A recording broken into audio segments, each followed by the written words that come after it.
One example of how the program has influenced my research focus is by really pushing me to be able to come up with solutions to some of the problems that I research.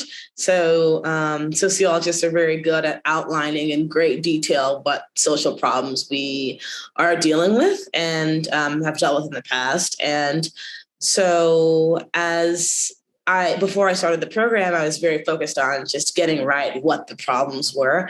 But HPRS has really pushed me to think about solutions and think about solutions that are both politically feasible now and also kind of bigger, bigger solutions that maybe not that may not currently be politically feasible, but that kind of get the conversation moving in the right direction so that we can begin to imagine a more just world, even if we can't immediately come up with a policy memo.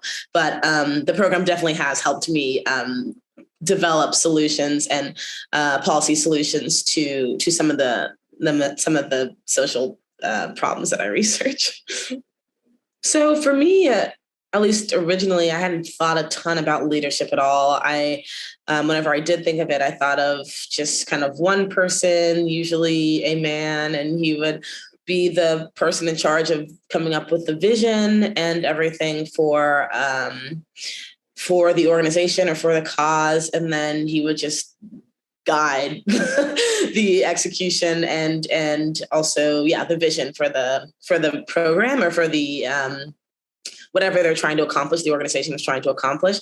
But now I think of it more as it includes the first description as well, but now my understanding of leadership is more it kind of includes someone who's more community oriented or someone who is concerned about the well-being of their staff and the people they work with, and is can be like a servant leader, not just like kind of one of these hard-hitting leaders who just kind of is worried exclusively about the cause and nothing else.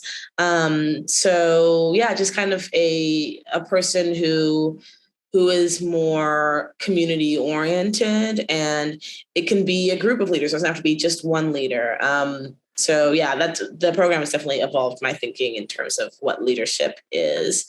The way that it's changed, or the way that it's that I'm including this concept of leadership in my own work, is that I kind of have expanded my understanding of what leadership is. So not just the one person who's in charge of everything, but thinking about myself as maybe leading my committee, my dissertation committee, even though obviously I'm the one probably with the least power in the dynamic, but still thinking of myself as the person who is guiding the direction of the research and trying to just do what I can do to make sure that the committee works well together and that everything is very clearly communicated and organized. So that's how it's kind of changed that's how I've integrated it into my own work.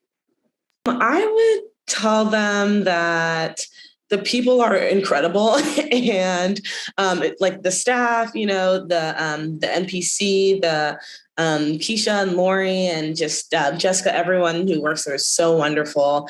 And you should really just get to know them and talk to them. And of course, your own cohort, definitely, you kind of, that happens without you having to do too much effort, but also get to know the older cohorts, the younger cohorts, because they're great too. And the past couple of years, I have increasingly started to do that. And there are just, it's a lot of great people and a lot of people in your area, people not in your area, but it's just a really generative space to be in. And also the people are just really nice and fun. So definitely get to know them as much as possible.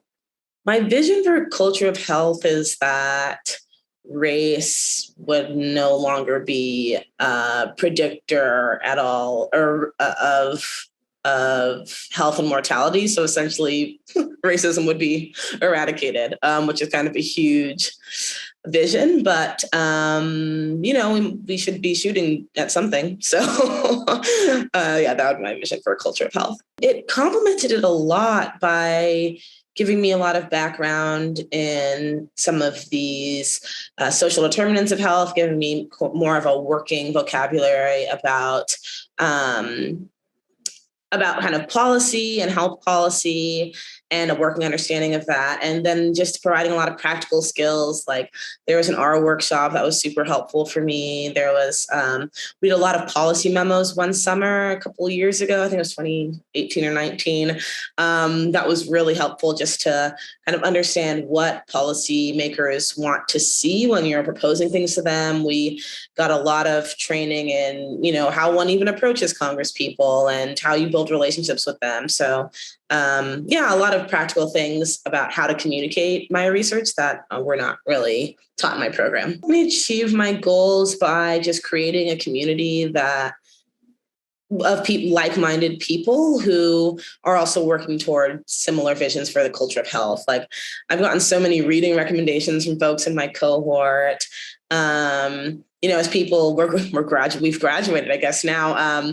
So as people go into their careers, it's just a really helpful career network, and also connecting to not only the people in my cohort, but also the previous RWJ folks from previous years and in various industries, connecting with them as well. And just seeing that we have that common connection is really helpful in networking and things.